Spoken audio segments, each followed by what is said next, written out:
আমি যে লঙ্কাগুলো কিনে নিয়ে এসেছিলাম সেই লঙ্কাগুলো এখন শুকিয়ে গেছে, তাই আজকে ভেবেছি যে এই লঙ্কাগুলোর আচার রেডি করে নিই। তো চলো দেখা যাক আমি আচারগুলো কীভাবে বানাচ্ছি।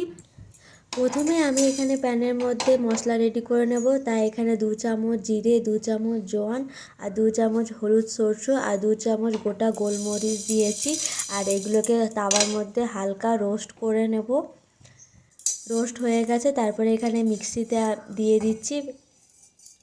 তারপরে এটা বেটে নেব ভালোভাবে। প্রথমে যে শুকনো যে বীজগুলো আমি ছাড়িয়েছিলাম সেগুলো আমি এখানে দিয়ে দেবো।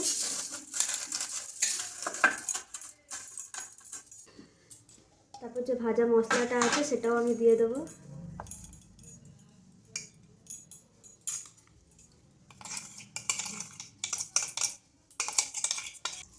মশলাগুলো দিয়ে দিয়েছি। তারপরে এখানে আমি 1 চামচ নুন দিয়ে দেবো।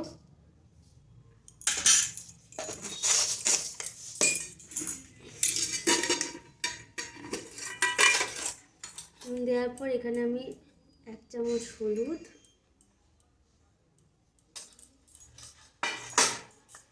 আর এই মশলাটা আমি ঘরে বানিয়েছিলাম, তো সেটাও আমি এখানে 1 চামচ মতন দিয়ে দেবো।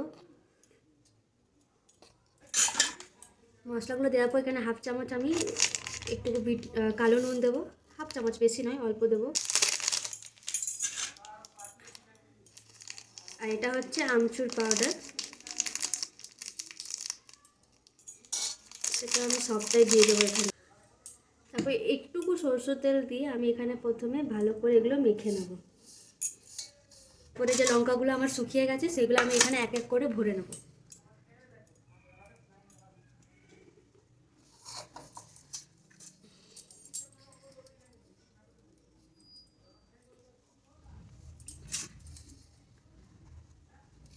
এগুলো ভরা হয়ে গেছে। এবারে আমি এগুলোকে বোয়ামের মধ্যে দিয়ে দেবো। বোয়ামগুলো আমি ভালো করে ধুয়ে রোদের মধ্যে 3-4 ঘন্টার মতো শুকতে দিয়েছিলাম, যাতে এটাতে মধ্যে একটু পরিমাণের মতো জল না থাকে আর ভেজা ভেজা ভাব না থাকে। আর এখানটায় আমার পুরোটা শুকিয়ে গেছে আর আমি কাপড়ে করে ভালো করে মুছে নিয়েছি। এবারে আমি এই যে লঙ্কাগুলো ভরে রেখেছি সেগুলো আমি এটার মধ্যে দিয়ে দেবো। একটাতেই হয়ে গেছে, এটাতে লাগলো না, একটাতেই হয়ে গেছে। এবারে যে বেঁচে আছে মশলাটা সেটাও আমি এর মধ্যে দিয়ে দেবো। ভালোভাবে সরষে তেল দিয়ে ভালো করে ফিল করে নেব। এভাবে ডান হয়ে গেছে।